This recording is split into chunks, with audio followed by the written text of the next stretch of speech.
I didn't turn on all the lights today. So, something that affects me more recently now than it did before, because I'm about to have some money. Yay! GPUs.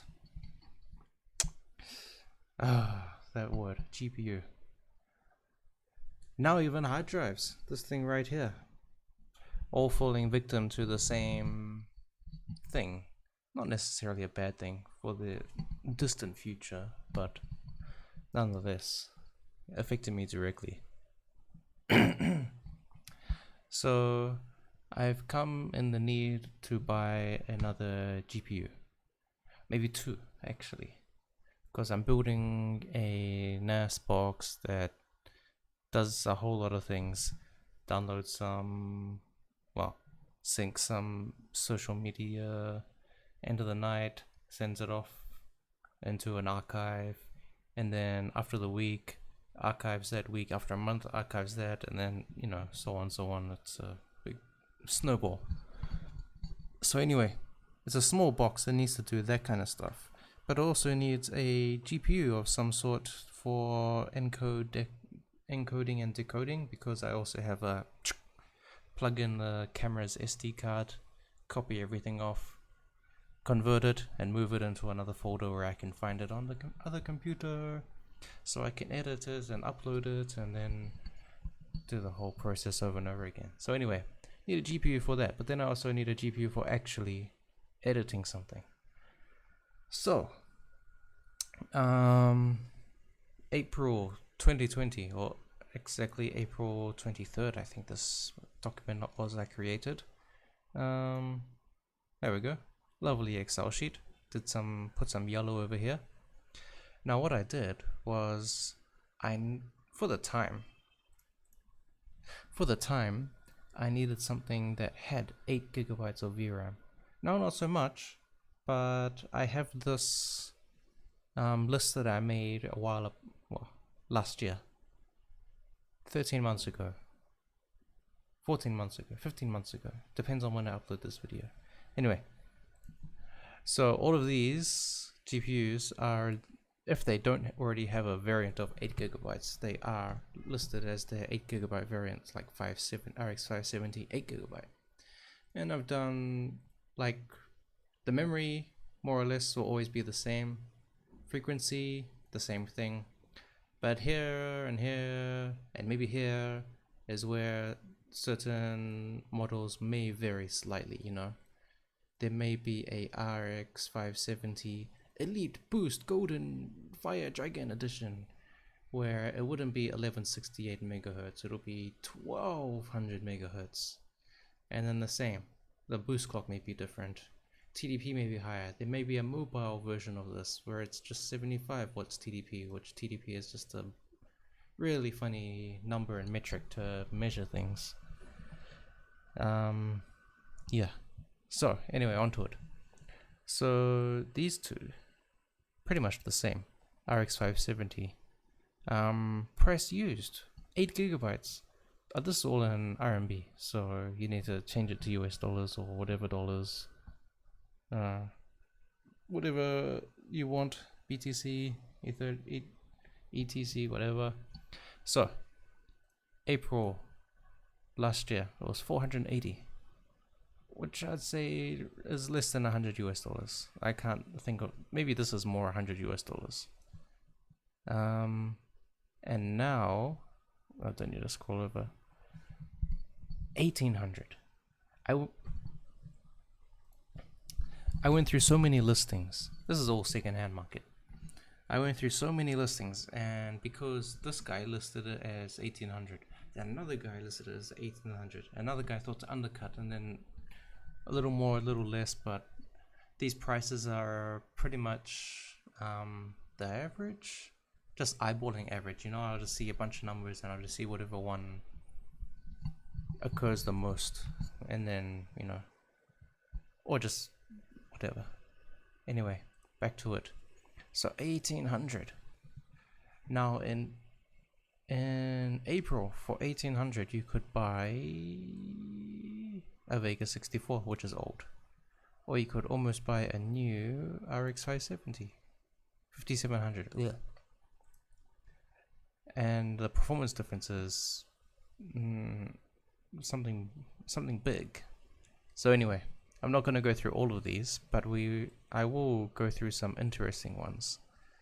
So I do have two columns because you can't buy a new, or maybe you can, but you can't really buy a new RX 570 in 2020, let alone 2021, or the other way around, whatever, however you meant to say let alone. So this column is new, so let's look at some new ones. So new 69, nice number, for 2080 Super in April, and it didn't depreciate that much, so this is used. And then we have, okay, let's see if there's, okay, here is something that was worth the investment apparently. So the 2070 Super actually gained value. Used, I mean, from new. Even I think all of them actually gain some value from being used, from new to used, more or less. So yes, this is like, I don't know,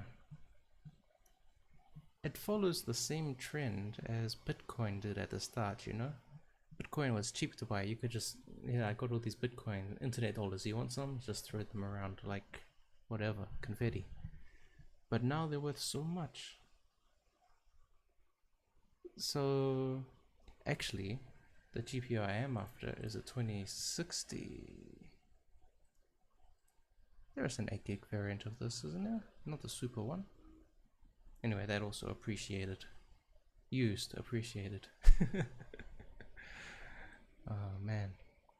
Not too keen on these Vegas. I'm keen that they essentially have no roof for overclocking, but you'll start getting into the realms of needing good power supply. Yeah, so I was really keen on this one. 36, is it even worth it? It still keeps, it increased in value over a year's time.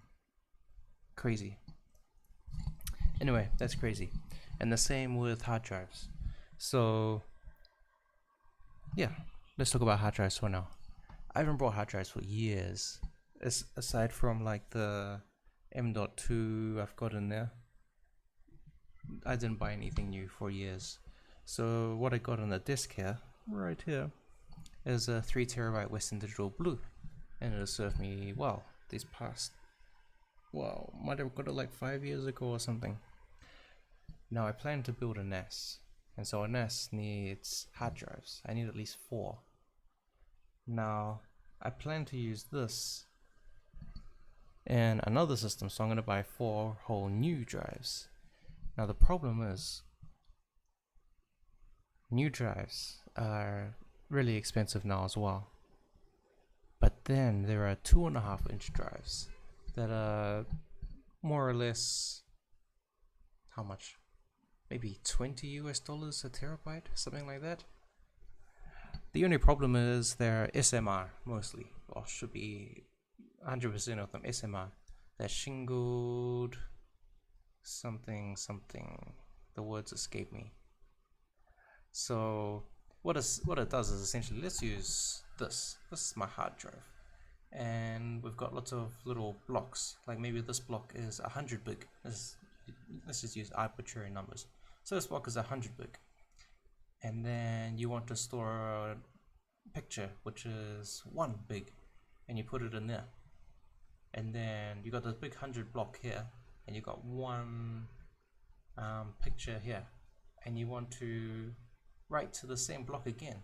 So it needs to remove the block and then add the block again, instead of just adding to the block.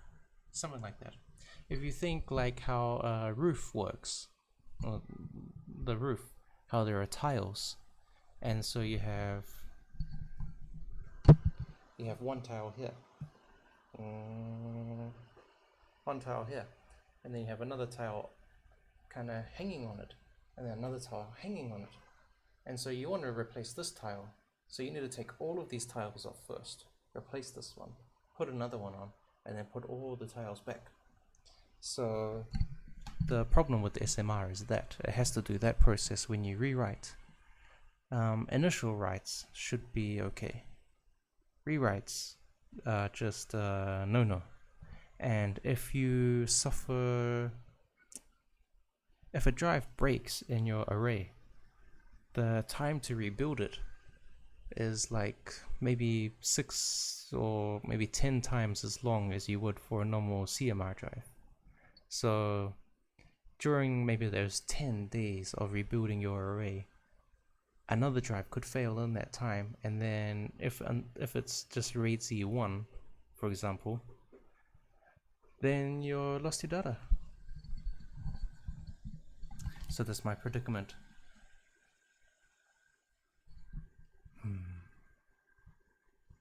Even secondhand SAS drives for the same capacity. Let me think. Let's just say a new SATA 5 terabyte is 5,000, for example, arbitrary numbers. An 8-year-old SAS, the same capacity, same price. So it's not an interface war, it's a capacity war. Anyway, those things. Wait it out. Okay. Engagement time. What do you think will happen? Will manufacturers work more to meet the demand, or will they just ride it out? I'm thinking they'll just ride it out, you know? They'll just keep producing whatever they need, because if they suddenly manufacture a lot, and then all of a sudden their demand is gone again, and then so maybe they had to open a new plant, and all of a sudden they don't need this plant anymore, and you gotta think from a business standpoint. So, yeah. Engagement. Goodbye.